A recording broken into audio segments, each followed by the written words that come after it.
Поречиси 2 години од забранетиот приод до зградата на владата, од денеска граѓаните можат слободно да се движат низ дворот. Од утре во портите се отворени, а прв гости на премиерот Заев и евроамбасадорот Жбогар. За сега нема официјална информација дали целосно ќе биде отстранета оградата поставена во септември 2015 на барање на поранешниот премиер Никола Груевски и чини 700.000 евра.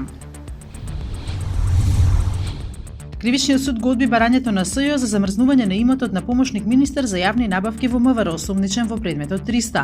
Како што потврдуваат од СЈО, решението го добиле денеска, а ќе поднесат и жалба на одлуката за одбивање. Тој се товари дека го оштетил буџетот за 453.570 евра при набавка на 300 возила за потребите на полицијата.